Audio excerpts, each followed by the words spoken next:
कथेचं नाव खेळ नियतीचा. लेखक गणेश बाळकृष्ण अटकळे. कंटाळून आलेले सूर्यवंशी साहेब घरात पोहोचताच हातातली काठी आणि डोक्यावरची टोपी कोपऱ्यात फेकून देतात. कसे बसे बूट काढून पायातल्या मोज्यासह आणि पोलिसांच्या वर्दीसह बेडवर पडतात. बाजूला झोपी गेलेल्या बायकोचा आळसलेला आवाज कानी पडतो. आलात? जेवणाचं ताट वाढून ठेवलं आहे, जेवून घ्या. आज साहेबांचा जेवणाचा कसलाच मूड नव्हता. रात्रीचे 2:30 वाजले होते. या वेळेला जेवण तरी कसं पचणार? आज एका खुनाचा तपास करून नुकतेच एका आरोपीला पकडून तुरुंगात डांबले होते. सूर्यवंशी साहेबांची पोलिसांची कारकीर्द विलक्षण होती. आजवरच्या त्यांच्या कामगिरीवर कोणताही डाग नव्हता. असे कित्येक आरोपींना त्यांनी खडी फोडायला आणि आटा दळायला भाग पाडले होते.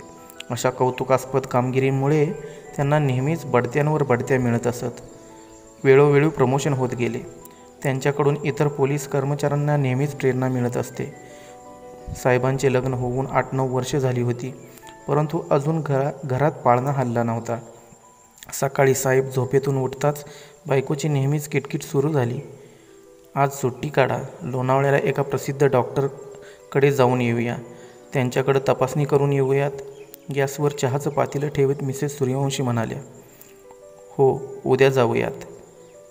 आज जरा काम आहे मला. आजवर एवढ्या तपासण्या केल्या आहेत, आधी परवाच्या डॉक्टरचा रिपोर्ट तरी आणायला जाऊयात ना. हातातल्या ब्रशवर पेस्ट लावत सूर्यवंशी उत्तरले आणि काही वेळातच आंघोळ वगैरे उरकून अंगावर वर्दी चढवून निघाले. रात्री पकडलेल्या आरोपीकडून आज बरीच चौकशी करून पुढचा तपास करायचा होता, याचाच विचार त्यांच्या मनात घोळत होता. टेबलवर ठेवलेला जेवणाचा डबा घेऊन ते थेट बाहेर निघाले आणि आरोपीचाच विचार करत डबा डिकीमध्ये ठेवत बुलेटला किक मारली. बुलेट आवाज करत एरवाड्याच्या दिशेने निघून गेली. मिसेस सूर्यवंशी पाठमोऱ्या झालेल्या साहेबांकडे बघत दारातच उभ्या होत्या. पोलिसाची बायको होणं सुद्धा धाडसाचं काम असतं बरं. तेच मी आज करत आहे. नशिबात कधी काय होईल आणि कधी चुडा फुटेल काही सांगता येत नाही. पोलिसाच्या कार्याचं वादळ तारुण्यात असंच भिरभरीत असतं. पोलीस जेव्हा निवृत्त होतात तेव्हाच ते शमणारं असतं. आज माझ्या वाटेला हे एकच दुःख नाही आहे, जणू मी दुःखाचा डोंगर चढते आहे. कित्येक वर्षापासून माझ्या बाईपणाला आईपणाची आस आहे. तीच आस मी पदरात धरून ओढते मी संसाराचा गाडा. माझा गर्भ कधी भरेल आणि बाळ जन्मताच त्याच्या पहिल्या श्वासाबरोबर जन्म घ्यावा माझ्यातल्या एका आईने. जीव मुठीत धरून सोशीन मी त्या कळा मातृत्वाच्या. आणि फक्त बाळच व्हावं विश्व माझं. त्याच्या रडण्याने जीव माझा घाबरा व्हावा, त्याच्या हसण्याने चेहरा माझा हसरा व्हावा. बोबड्या बोलाचे शब्द कानी पडावे आणि त्यानं रांगत धडपडत माझ्याकडे यावं आणि धन्य करावी कूस माझी. आणि त्याला झोपायला मी अंगाई गावी कृष्णाच्या यशोदेसारखी. अचानक मिसेस सूर्यवंशींना दूध करपल्याचा वास येतो आणि त्या भानावर येतात. सूर्यवंशी कुटुंबाचे असेच दिवसामागून दिवस जात होते.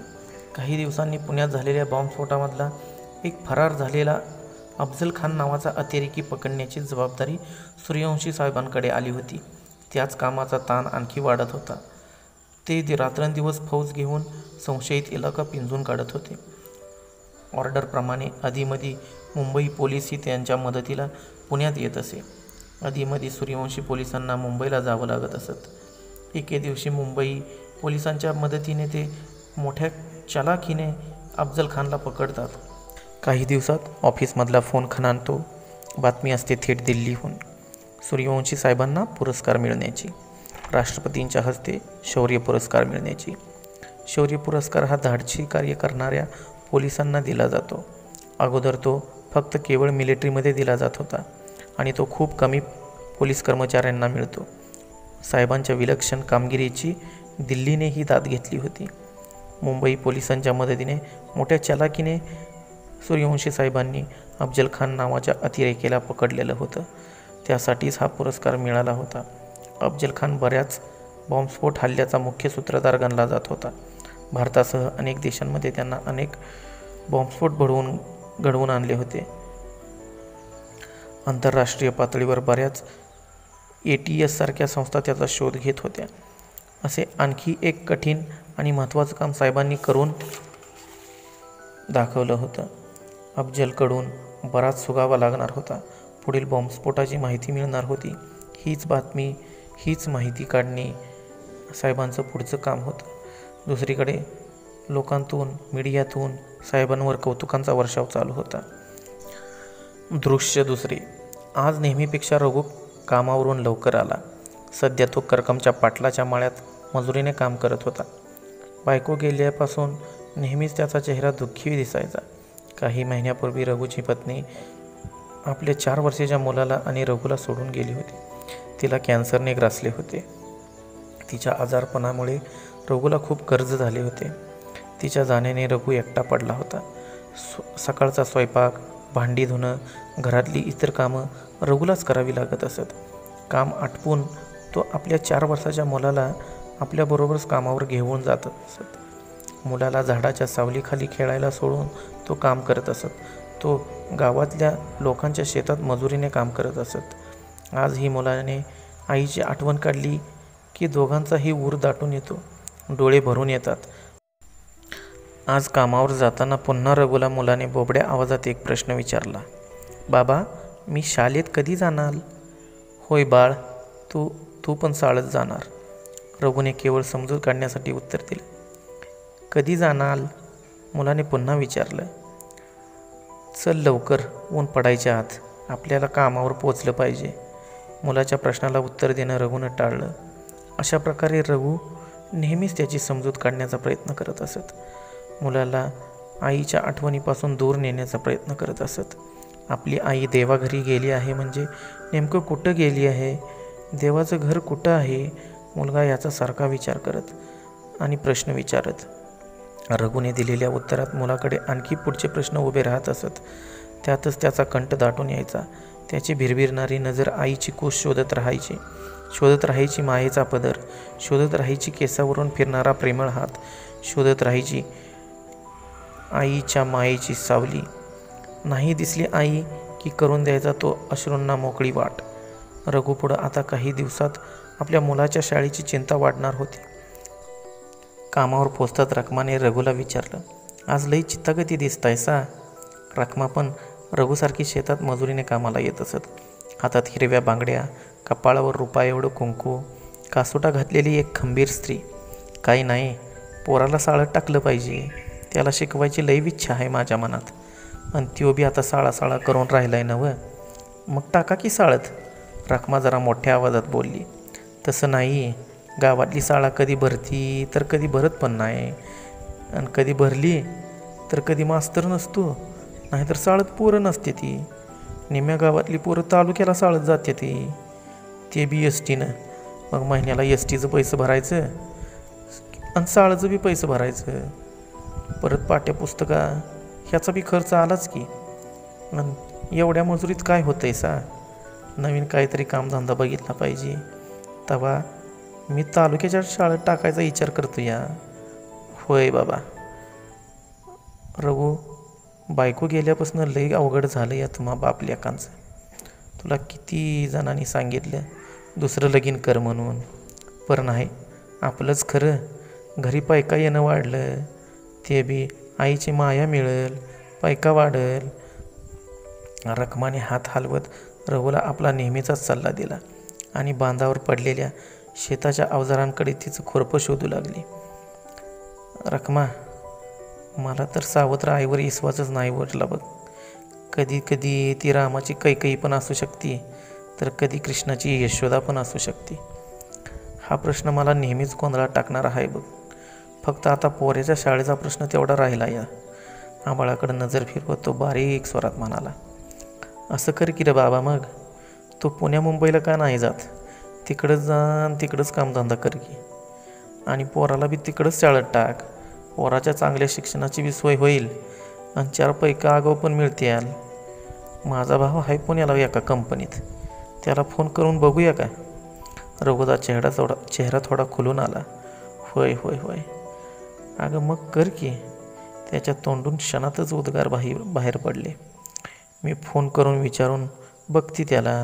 रखमा उत्तरली आणि दोघे कामाला लागले. आता हळूहळू इतरही मजूर कामावर यायला सुरुवात झाली होती. दुसरा दिवस उजाडला. आज रघु कामावर कालच्यापेक्षाही जरा लवकर आला होता.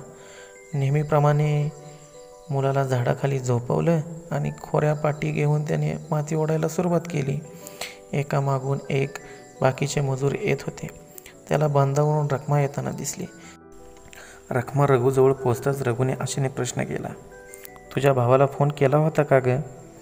होय, लेबर की काय म्हणतात ना, त्याच्या 2-3 जागा आहेत म्हण त्याच्या कंपनीत. तिनं आपल्या दुपारच्या जेवणाचं गाठोडं ठेवत उत्तर दिलं. पण त्याला सांगितलं का की माझं शिक्षण झालं नाही ते? होय सांगितलंय. मग काय म्हणाला? काय नाही, शिक्षण नसलं तरी बी चालेल म्हणला. मग कधी यायला लावलंय? रघुचे एकामागून एक प्रश्न चालूच होते. पुढच्या आठवड्यात ये म्हणलाय. त्याचा फोन नंबर देते मी तुला, म्हणत तिने कमरेला बांधलेली चिठ्ठी काढली. चिठ्ठी खूपच चुरगाळलेली होती. तिने ती सरळ करत रघुला दिली. हे सगळे ऐकताच रघु आता जरा कावराबावरा झाला होता. आपण कधी शाळेत गेलेलो नाही आणि आपण शहरात जाणार, तिथं नोकरी करणार. कसली नोकरी असेल? शहरातली वाहनं, शहरातली माणसं, या सगळ्या विचारांनी त्याच्या मनात गर्दी केली. या क्षणापासूनच त्याच्या मनात पुण्याला जायची तयारी चालू झाली. तरी हे पुण्याला जाणं योग्य ठरेल की इथं जसं चालू आहे तसंच ठेवावं? अजूनही हा प्रश्न त्याच्या मनात अधूनमधून येऊन जायचा. कसली नोकरी असेल? पगार किती मिळेल? कसली कंपनी असेल?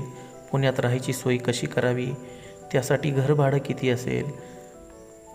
शहरात राहणं आपल्याला परवडेल का? अशा अनेक प्रश्नांनी उपप्रश्नांनी त्याच्या मनात थैमान घातलं होतं. दुपारचा 1 वाजला असेल. जेवायला सगळे मजूर झाडाखाली, कोण बांधावर तर कोण विहिरीवर आपापली शिदोरी घेऊन जात होते. ज्या झाडाखाली त्याचा मुलगा झोपला होता त्या झाडाखाली रघु जेवायला गेला. बाजूला पाणी सुरू होते. पाणी सुरू असलेल्या पाईपलाईनला त्यानं हातपाय धुतले. मुलालाही जेवायला उठवलं. रखमाही त्याच झाडाखाली आली. शिदोरीचं गाठोडं सोडत त्यानं रखमाला मनातली शंका विचारली, खरं इथं राहणं परवडेल की पुण्याला जाणं परवडेल? मी अजून गोंधळातच आहे बघ. मोठमोठ्या शहरामध्ये लय महागाई बघ. पोराकडं बघितलं की वाटतं त्याच्यासाठी तर सगळं आहे. माझं काम आणि पोराकडं लक्ष देणं आणि त्याच्या शाळेचं समद बघणं हे सारं मला जमल का नाही कोणास ठाऊक, देव जाणे. रखमाही भाकरीचा तुकडा मोडला आणि घास मोडत म्हणाली, म्हणूनच सांगते नव्ह दुसरं लगीन कर म्हणून. तरी बी जा तू बिनधास्त. घाबरतोयस कशा पाय? माझा दादा आहे तिथं, तो बघेल की सगळं. स्वतःच्या पोरासाठी करायचं नाही तर कोणासाठी करणार आहेस? दोघंजण गप्पा मारत जेवण करत होते. रघुने एकदाच पुण्याला जायचं ठरवलं. जेवण झालं की रखमा आणि रघुने जरा विसावा घेतला आणि पुन्हा कामाला सुरुवात केली. काही दिवस असेच गेले. एका आठवड्याने रघुने रखमाच्या भावाला फोन केला. पुण्याला जाण्याचं निश्चित झालं. सकाळचे 7-7:30 वाजले असतील. रघुने आपली पिशवी भरली. भिंतीवरचा बायकोचा फोटो काढून हातात घेतला. क्षणभर फोटोकडं बघत काळजाला लावला आणि आपल्या पिशवीत ठेवला. दुपारच्या शिदोरीचं गाठोडं पिशवीत घातलं. मुलाला नवीन कपडे घातले. दोघं घराबाहेर पडले. घराचा दरवाजा लावून त्यानं घराला कुलूप लावलं. एका हाताने पिशवी उचलली, दुसऱ्या हाताने मुलाचा हात पकडला. 4 पावलं पुढं गेल्यावर त्याला घराकडं वळून बघावंसं वाटलं. त्यानं घराकडं वळून बघितलं. त्याला वाटलं घराच्या भिंतींनी, अंगणातल्या तुळशीने, कोपऱ्यातल्या चुलीने अंगणात जणू काहूर मांडला होता. त्याला अडवण्यासाठी त्या जणू साथ देत होत्या. आठवण करून देत होत्या त्याला त्याच्या बायकोची. बायकोच्या आठवणी याच भिंतीच्या आत कोंडून राहतील याची रुकरुक त्याच्या मनात होती. गावाची माती सोडून जाण्याची हळहळ त्याच्या चेहऱ्यावर दिसत होती. दररोज कामावर जाताना डबा देऊन हात वर करून निरोप देणारी बायको त्याला घरापुढं दिसत होती. त्याला पावलं जड झाली होती. डोळ्यात पाणी दरारलं होतं. आपला जन्माचा गाव सोडून तो एका नवीन गावात स्थायिक होण्यासाठी जात होता. कशासाठी? आपल्या पोराला चांगलं शिक्षण द्यायचं होतं. या ध्येयानं त्याला झपाटलं होतं. त्यानं पोराच्या चेहऱ्याकडे वळून पाहिलं. तो स्वतःच मनातल्या मनात पुटपुटला, तुला लई शाळा शिकवीन, मोठा साहेब करीन. तालुक्याला जाऊन बस पकडायची होती. खाजगी वाहनाने तो तालुक्याला पोहोचताच त्यानं गर्दीतून धडपड करत बसमध्ये मुलासाठी आणि स्वतःसाठी जागा पकडली. पुण्याची तिकीटं काढली. गाडी पुण्याच्या रस्त्याने निघाली. असंख्य प्रश्नांची चिंता त्याच्या चेहऱ्यावर दिसत होती. नंतर दोघांनीही कधी डुलकी लागली त्याचं त्याला भान राहिलं नाही. एसटी स्वारगेटला येऊन थांबली. रघु आणि त्याचा मुलगा एसटीतून खाली उतरले. त्याने पहिल्यांदाच शहरातल्या एवढ्या गाड्या गर्दी पाहिली असेल. मुलांनीही पहिल्यांदाच एवढ्या बस पाहिल्या होत्या. बाबा, किती बस आहेत ना. बसकडे बोट दाखवत आपला मुलगा बोबड्या आवाजात म्हणाला. हो हो बाळा, लय बस आहेत, असं म्हणत रघु जवळच असलेल्या STD बूथकडे वळतो आणि फोन लावून घेतो. मी रघुनाथ डोंगरे बोलतोय, करकमहून आलोय. रखमाने तुमचा नंबर दिला होता. रखमा तुमची बहीण? हो हो, बोलणे झाले आहे आमचे. तुम्ही रामवाडीची बस पकडून या. पत्ता घ्या. पलीकडून आवाज आला. STD वाल्याकडून त्याने पत्ता लिहून घेतला. कुठं आला म्हणायचा हा पत्ता. आपली पिशवी सांभाळतच त्याने 2 रुपये बाहेर काढून समोरच्या व्यक्तीला दिले आणि तो रामवाडीची बस बघू लागला. शहरात आल्यानंतर त्याच्या चेहऱ्यावर जो गोंधळ होता तो अपरिहार्य होता. त्याला सगळे नवीन वाटत होते. रखमाचा भाऊ चंद्रकांत पुण्याला एका कंपनीत ऑपरेटरची नोकरी करत होता. रघु सांगितलेल्या पत्त्यावर पोहोचला. चंद्रकांतने रघुची राहण्याची सोय आधीच करून ठेवली होती. चंद्रकांत ज्या सोसायटीत राहत होता त्याने त्याच्या मागच्या बाजूला एका चाळीत एक रूम बुक करून ठेवली होती आणि चाळीच्या बाजूला अजून एक सोसायटीचं बांधकाम चालू होतं. रामचंद्राच्या घरी चहापाणी झाले. तिथे तिघेही आटपून रूम पाहायला निघाले. रूमकडे निघताना, काम कसं काय असेल बरं आपलं, रघुने स्वतःहून विचारले. माझ्या मित्राची कन्स्ट्रक्शन कंपनी आहे, त्यात तुम्हाला प्लंबर म्हणून काम करावे लागेल, रामचंद्र उत्तरला. आता आपल्याला खूप मोठी नोकरी लागली की काय, याच विचारात त्याने पुढचा प्रश्न विचारला. म्हणजे हो काय? काय नाही हो, तुम्हाला पाईपलाईनचे काम करावे लागणार आहे. होय, ते बी करतो की. गावाकडं विहिरीची पाईपलाईनची कामं लई केली आहेत. मला त्यातलं माहिती पण आहे, रघु म्हणाला. तसं नाही, हे थोडं वेगळं आहे. हे बांधकामाचे पाईपलाईन असतील. होय, ते बी करेन की मग, रघु पुन्हा उतरला. पर पगार किती मिळेल म्हणायचं, त्यानं संकोचानं विचारलं. 9,500 म्हणाला आहे मित्र. रघुने आश्चर्याने पाहिले. त्याला 9,500 पगार खूप वाटत होता. दिवसाच्या मजुरीवर काम करणाऱ्या रघुला महिन्याला 3,500 पगार पहिल्यांदाच मिळणार होता. त्याने औपचारिकतेने मानेने होकार दिला. गप्पा मारत तिघेही रूममध्ये पोहोचले. पोहोचताच त्याने हातातल्या दोन्ही पिशव्या रूममध्ये ठेवल्या. आपली नजर तो सगळीकडे फिरवत तिथंच काहीतरी पुटपुटत उभा राहिला. इथं पलीकडंच त्याची साईट चालू आहे. हा घे पत्ता. तिथं जाऊन त्याची भेट घे आणि कामाला सुरुवात कर. बरं, मी निघतो आता. रामचंद्र एक कागद रघुच्या हातात टेकवून निघून गेला. अजूनही रघु आणि त्याचा मुलगा नवख्यासारखे इकडे तिकडे पाहत होते. रूममध्ये पोहोचायला संध्याकाळचे 6:30 वाजले होते. त्यानं रूम साफ करून घेतली. पिशवीतले कपडे काढले, शिदोरी काढली. बाहेरच्या नळाला हातपाय धुवून दोघेही जेवायला बसले. त्याला प्रवासामुळे दिवस कसा गेला कळलेच नाही. झोपायची तयारी झाली. कंटाळलेले दोघेजण कधी एका गोधडीवर पडून झोपी गेले. दोघांनाही भान राहिले नाही. दुसऱ्या दिवशी रघु रामचंद्राच्या दिलेल्या पत्त्यावर पोहोचला. तिथं कामाची चौकशी केली. त्याचे काम चालू झाले. त्या दिवसापासूनच रघु नियमित कामावर जाऊ लागला. चाळीच्या बाजूलाच मोठे बांधकाम चालू होते. कामावरच्या लोकांशी त्याची ओळख झाली. चौकशी करून मुलाला जवळच्या शाळेत घातले. दोघांचा स्वयंपाक करणे, मुलाला शाळेत सोडणे, शाळेतून आणणे, कामावर जाणे, जेवून मुलाला झोपवणे, अशा प्रकारे त्याचा नित्यनियम सुरू झाला. कामातून तो पैसा कमवू लागला. असे बरेच दिवस पुढे गेले. अधेमध्येच त्याला त्याच्या बायकोची आठवण येई. मनात काहूर दाटे. मध्येच मन कातर कातर व्हायचं. ते बेचैन असल्याचं कळायचं खरं, पण आपण खूप काही गमावले याची जाणीवही त्याला व्हायची. आकाशात काळे ढग दाटावे तसा त्याचा ऊर दाटून यायचा आणि मुलाशी बोलता बोलता अळवावरच्या पाण्याचा थेंब ओघळून जावा तसा अचानक डोळ्यातून अश्रूचा थेंब ओघळून जायचा आणि नकळत बायकोचं नाव ओठावर यायचं. पण अशा शहरात कोण कुणाला जाणतं. इथं सगळे पैसा कमवायच्या स्पर्धेत धावत होते. तोही त्याचसाठी आला होता. बाजूला काँक्रीटची जंगलं उभी राहत होती. घराच्या बाहेर पडलं की वाहनांची शर्यत, हॉर्नचा आवाज गाड्यांचा धूर या सगळ्यात त्याचा जीव गुदमरत होता. पुन्हा गावाकडची ओढ लागायची. मुलाकडं बघून तो पुन्हा स्वतःच सांत्वन करायचा. मुलाला मोठा साहेब बनवायचं हे स्वप्न उराशी बाळगून आलेला रघु सारखाच बेचैन असायचा. त्यासाठी पैसा तर लागणारच होता. विना पैशाचं काय मिळतं या दुनियेत. 1-2 महिने असेच निघून गेले. रघुची प्लंबिंगची कामं जोरात चालू होती. मुलगा चांगला शाळेत जाऊ लागला. रघुच्या हातात 1-2 पगार पडले. आता रघु मुलाला सुट्टीत फिरायला घेऊन जात असे. हॉटेलात जात असे. जत्रेत घेऊन जायचा. पाळण्यात बसवायचा. बागेत घेऊन जायचा. मुलगा बागेत बागडत असे, खेळत असे. जेव्हा मुलगा एखाद्या गोष्टीचा हट्ट करत असत तेव्हा रघु ती पूर्णही करत असे. दोघे आईस्क्रीम, भेळ, जिलेबी खात असत. मुलगा आनंदात हरकून जात असे. मुलगा शाळेतही चांगले यश मिळवू लागला. हे सर्व पाहून रघुचा आनंद गगनात मावत नसे. रघुला मुलाला आईचं प्रेम तर द्यायचंच होतं, किंबहुना बापाचंही. मुलाचा डबा भरण्यापासून ते मुलाला शाळेत आणण्यापर्यंत सर्व कामे रघुचा नित्यक्रम झाला होता. 7-8 महिने असेच निघून गेले. यातच रघुच्या मनाला एक रोकरोक लागली. एप्रिल महिन्याचे दिवस होते. चालू असलेल्या साईटचं बांधकाम काही दिवसात पूर्ण होणार होतं. चालू असलेल्या बांधकामाचं काम पूर्ण होताच बाकीच्या प्रोजेक्टची कामं चालू होणार होती. परंतु सरकारने नवीन बांधकामांसाठी काही नवीन कायदे चालू केले होते.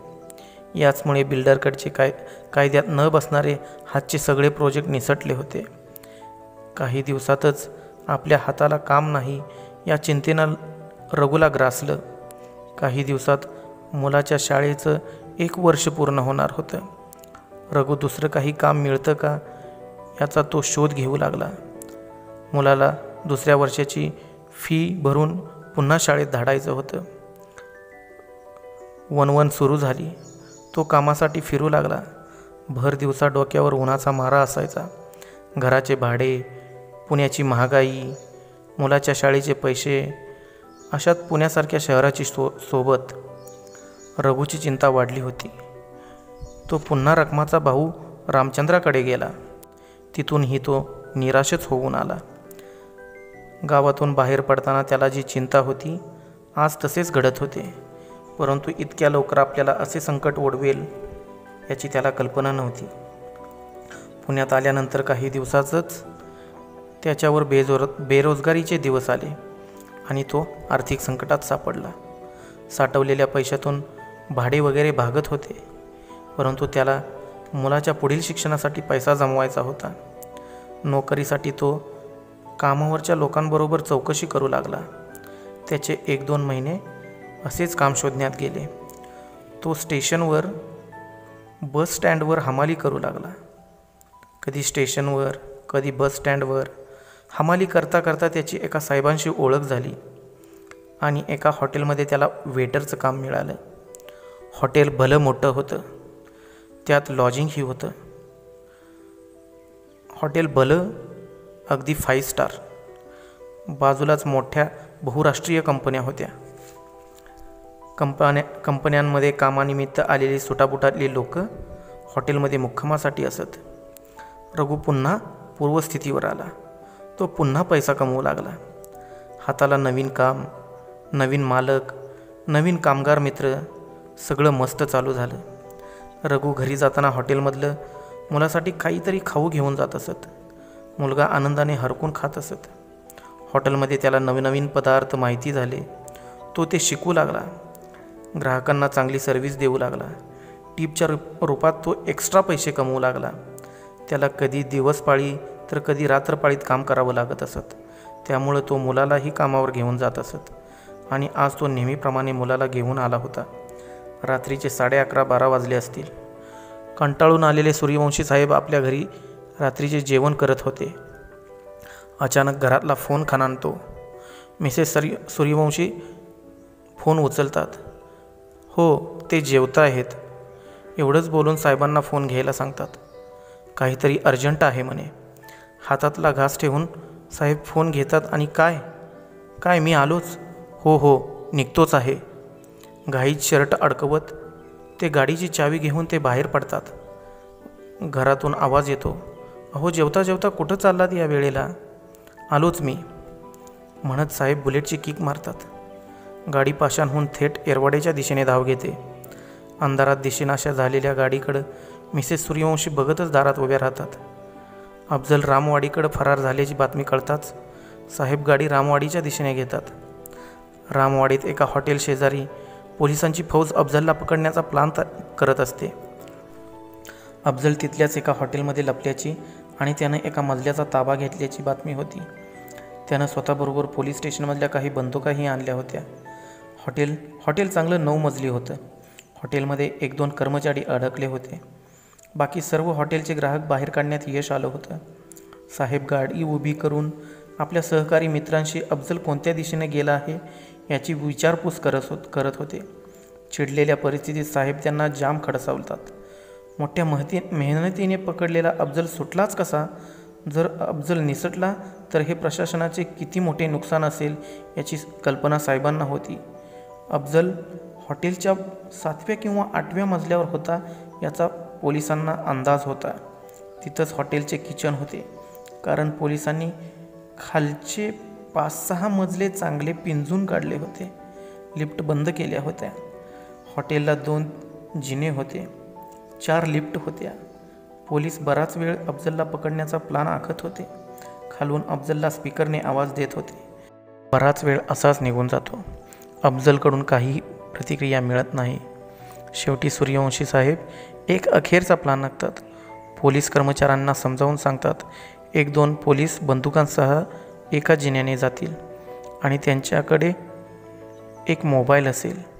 तसेच मोबाईलसह काही पोलीस दुसऱ्या जिन्यानेही जातील आणि मी हॉटेलच्या मागच्या बाजूने खिडकीतून येईल. जितके शक्य होईल तितके क्रेनच्या सहाय्याने येतो. तिथून पुढे पाईपवर चढून खिडकीतून 7व्या मजल्यापासून एक खोली तपासत येतो. माझ्याहीकडे मोबाईल असेल. तुमचे दोन्ही ग्रुप आणि मी एकाच वेळी एका खोलीत घुसलो पाहिजे, म्हणजे अफजलला निसटण्याचा मार्ग मिळणार नाही. परिस्थिती अगदी नाजूक होती. ठरल्याप्रमाणे क्रेन बोलवण्यात आली. साहेब क्रेनमध्ये चढले. वेगवेगळ्या जिन्यातून पोलिसांचे दोन्ही ग्रुप हॉटेलमध्ये घुसले. सगळ्या पोलिसांकडे दक्षतेने घेतलेल्या पिस्तुला होत्या. पोलीस तितकीच सावधगिरीही दाखवत होते. हॉटेलच्या अर्ध्यातून साहेब खिडक्यांच्या लेंटलवरून, पाईपवरून एकामागोमाग एक खिडकी तपासत होते. खिडकीतून डोकावून खोली तपासत होते. मोबाईलवरून दोन्ही ग्रुपला विचारलंही जात होतं. अफजल कोणत्याच रूममध्ये दिसत नसल्याची प्रतिक्रिया मिळत होती. असाच वेळ जात होता. साहेब आता खिडक्यांवरून चालून थकले होते. अशाच परिस्थितीत कोणाचं तरी तोंड दाबल्यासारखं जसा आवाज यावा तसा साहेबांना काहीतरी आवाज आला. साहेब आणखी सतर्क झाले. सर्वच पोलीस सतर्क झाले. त्यांनी दोन्ही ग्रुपला फोन लावला आणि आवाज आलेल्या रूमकडं वळायला सांगितलं. अफजलने एका व्यक्तीचे तोंड दाबून त्याला एका हाताने पकडले होते. त्याच्या डोक्याला पिस्तूल लावलं होतं. हे चित्र जितकं परिस्थितीची दाहकता वाढवणारं होतं तितकंच नाजूकही होतं हे सूर्यवंशी साहेबांना जाणवलं. अफजलनं ब्लॅकमेलिंग चालू केलं. मुझे जाने दो, नहीं तो मैं इस आदमी को मार दूंगा. मुझे जाने दो. रूमच्या दरवाजात दोन्ही बाजूंनी असलेले पोलीस उभे होते आणि खिडकीत साहेब. अफजलला पळण्याचा काहीच जागा नव्हती. साहेबांनी स्वतःला पोलिसांच्या हवाली कर असं सांगून पाहिलं. तो मान्य करायला तयार नव्हता. त्या निर्दोष व्यक्तीचा जीवही वाचला पाहिजे आणि अफजल पकडलाही गेला पाहिजे. साहेब याचाच विचार करत होते. अफजल काही भलतंसलतं करायच्या आत पोलिसांच्या दोन्ही ग्रुपला बंदुका टाकायला सांगितल्या. अफजल सावधगिरीने इकडे तिकडे पाहत होता. निसटण्याचा प्रयत्न करत होता. पळण्याचा रस्ता शोधत होता. परिस्थिती गंभीर होती. साहेबांनीही आपलं पिस्तूल रूममध्ये टाकलं. त्या निरागस व्यक्तीच्या डोक्याला पिस्तूल लावलेलं होतं. त्याचं तोंडही त्यानं दाबलेलं होतं. तो त्याला ओढत पोलिसांना धमकावत दरवाजातून बाहेर निघाला.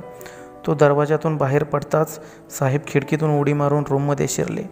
जिन्यापर्यंत ते अफजलच्या मागोमाग एक पाऊल टाकत होते. आता तो निसटणार.